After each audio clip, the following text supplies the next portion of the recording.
These are my top 12 long run shoes of 2024.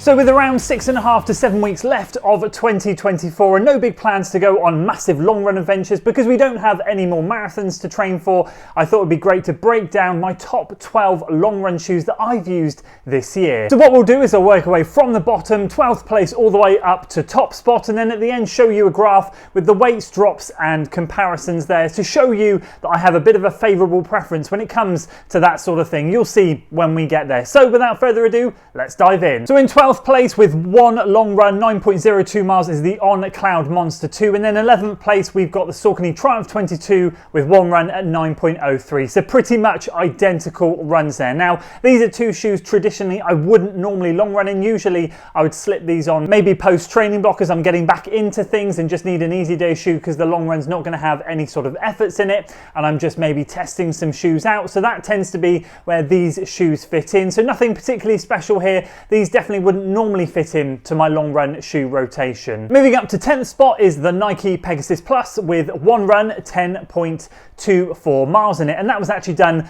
last weekend. Now this is a shoe, if there's going to be any movement in this graph or in this order over the final 6-7 weeks of the year, this will be the one that starts to move, because when I am in a training block I tend to find a shoe rotation, stick with it. If it's working, I don't tend to tinker with it too much. It's rare that a shoe will come in and then take a lot of mileage. The most recent exception to that is the Asics Noosa Tri 16, where that came in the last training block and was so good that it just slotted right in there and overtook some of the Brooks Hyperion Max 2 work. However, it doesn't happen that often. I don't tend to add new shoes mid big training block, especially marathons. So this one did come in during a marathon training block. It didn't quite fit into what I wanted to do, but now we're after that and we're done with that and a couple of those shoes are retired. I feel like it's time for this one and a couple of others to step up. And actually I've already put 2 more runs in it in the last week and I'm really enjoying this one already. So I think if, as I said, there's any movement in this graph, this would be the one that will bump up eventually. In 9th place, the Saucony Endorphin Speed 4, which is surprising that it's so low down considering how much I've used its previous versions. This is a shoe that I didn't really gel with. I have still managed to get it to over 100 miles. You guys may or may not have seen the 100-mile review on it, but really long runs weren't its thing. And the reason why is that the Speed 1 and 2 were such a great shoe, such a brilliant shoe, almost, let's say, revolutionary when a lot of the super shoes and trainers were really starting to change, really threw some edgy shoes out there in terms of the Speed 1 and 2. Things changed in the 3. They kind of widened the platform as they are with so many shoes to make it more stable and make it more universally friendly, which is frustrating for some people, including myself, because it just took away the edge. I know a lot of people love the 3, totally understand why. It is a great all-round shoe, but it definitely lost a bit of top-end speed from the previous versions. And what I found with version 4 is very much the same as version 3, but I was getting some toe box issues where I was getting some rubbing between my big toe and my next toe. I had it in the Endorphin Pro 4 where I had to relace the shoe and that sorted it out, and then I had it in the Speed 4 later on. I relaced that one and I was still getting issues with it. It was still slightly uncomfortable, and I don't know, and I can't see when I put the 3 and the 4 next to each other what they've changed in terms of the shape of the shoe, but something in the geometry there, or the way that it's squashing the toes together, is meaning it wasn't the most comfortable ride, sadly. So I had to retire those early, and those won't be getting any more miles. In 8th spot with one run and 14.01 miles, I remember this being quite a decent long run. I think it was a moderate 90 minutes and some strides.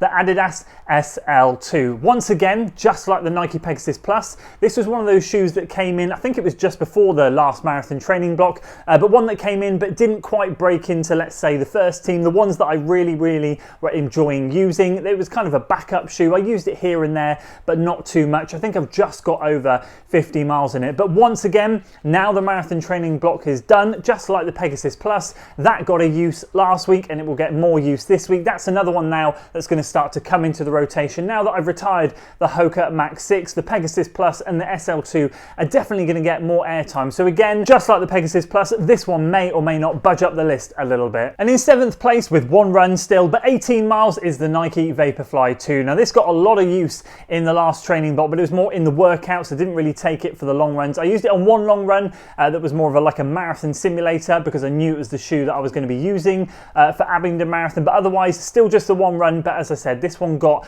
a lot of use during the last training block, and this is where we're starting to get serious. You'll start to see more of the type of shoes that I like to use on a long run. As a general rule of thumb, if I can avoid plates in a long run, I will. So I will try and find shoes that will either not have plates, just have some good stack cushioning, but if they do have plates, I try and just use it once a week, or maybe rods like what Adidas have. Either way, I try and keep it a little bit more natural. So the Vaporfly will never get too much use when it comes to the long run, but I remember this one in particular being a really decent long run. And in 6th place is the Hoka Max 6, one of the brilliant shoes of the year, standout candidate for shoe of the year. One run, 18.27 miles, I believe, and this was a run that I went on holiday, and it was the first one that I used when I came back from holiday to do a slightly easier long run. I still managed though to get it down to marathon effort towards the end. It was a gentle progression, went through the gears and finished relatively strong. If I can say to any shoe this year that a shoe can handle anything, definitely the Max 6 is right up there. Yes, it doesn't quite have that top end speed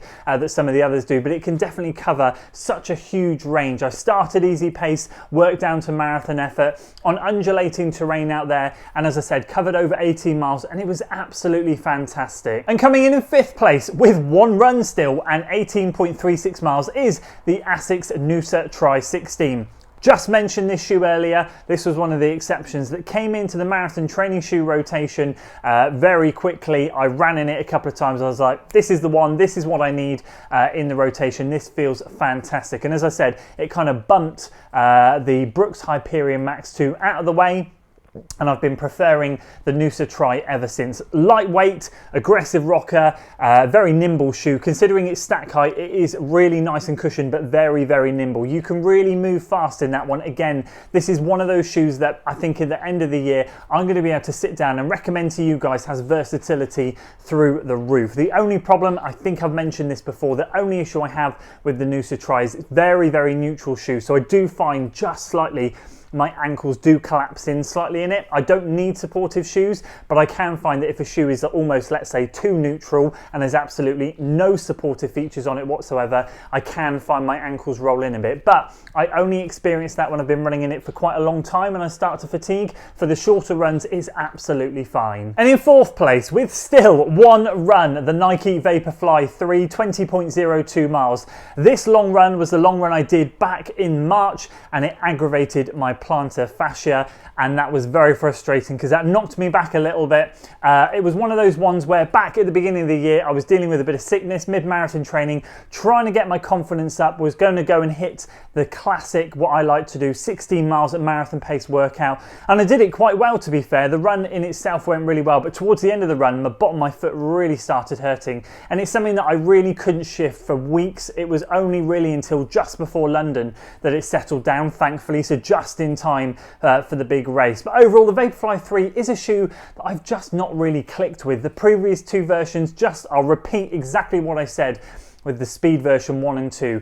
The original Vaporfly and 2 have that aggressive geometry. It doesn't work for everyone, but for the people it does work for, it could be quite honestly one of the best shoes out there. Once again, they widen the forefoot, make things a little bit more stable, make it more universally friendly so they can sell more of them, which is very frustrating because I'd rather there be kind of these more niche shoes, shall we say. I appreciate from a business perspective, it might not be the right direction to go, but for a lot of us runners, we found that over the last couple of years, a lot of these incredible shoes that work so well for so many of us are now being widened and softened and whatever else to cater more for that mass market. And the Vaporfly 3 is just not one of them that's ever clicked. I'll ask you the question, how many pros do you ever see using the Vaporfly 3? You'll often find the pros will much prefer to use versions 1 and 2. Yes, you'll see a few scattered out there, but if they had the choice, I can guarantee you most of them would choose the 1 or the 2. And coming in bronze position, 3rd place, with still one run is the Saucony Endorphin Pro 4, 20.93 miles, so nearly 21 miles.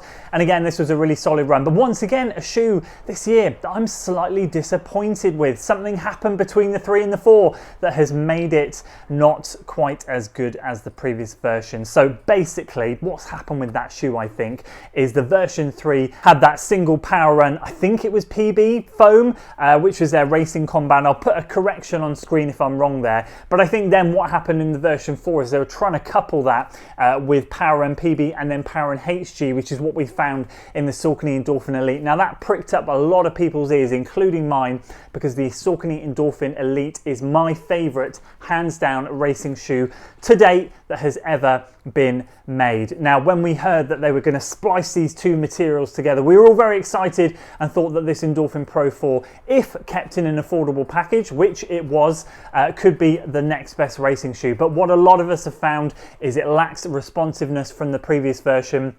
It's kind of nullified the shoe in a way, and it just does not have that pop that the previous version had. So although I've got around 50-ish miles or just over in it, again, it's just not a shoe that I reached for. And that long run, I think, once again, was back in the initial testing phase. And here we go, the clash of the titans. So you'll know that position 12 to 3, there has been shoes with just one run. If you've learned anything by now, you'll learn that I'm a man of routine. And as I said, if I have a training block and I have a shoe rotation, I will not deviate from it. I do not want to risk injury. I do prioritize my running over anything else.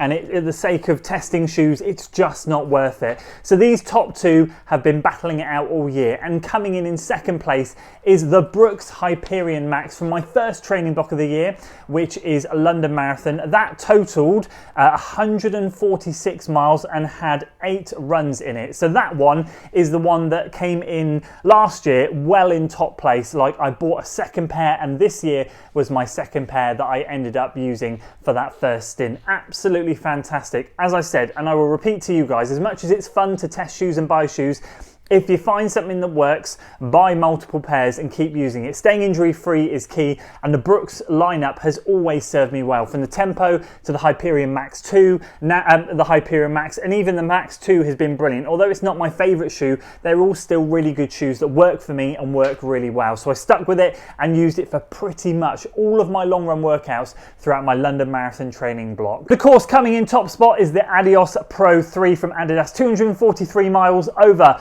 14 runs. So you will have seen, hopefully, my 500-mile Adidas Pro 3 a video where I cut the shoe open to see how many rods I'd snapped. All I'm going to say is, what a shoe that is. And if I can repeat anything one more time, it is, if you find a shoe that works, use it. That shoe for me was sat under my wardrobe for nearly a year last year because it didn't quite fit. Adidas shoes as standard are some of the best shoes out there. Light Strike Pro Foam is incredible, but my word, their sizing is absolutely shocking. You can test so many shoes and feel relatively similar sizing, but for some reason Adidas just decides to do things differently. And so sometimes I can get away with a 13.5 UK in Adidas, and sometimes I can't. I took drastic measures with the Pro 3. I loved it so much, but it was just getting too much big toe rubbing. Cut a hole in the end, and there we go. I have never looked back. Since relieving the pressure on the end of my toe there, that shoe covered so many miles, as you've seen, over 500, and nearly half of those have been on a long run. And I think I've said multiple times, the second those Black Friday sales hit, which I'm keeping an eye out for now, and of course those Christmas sales,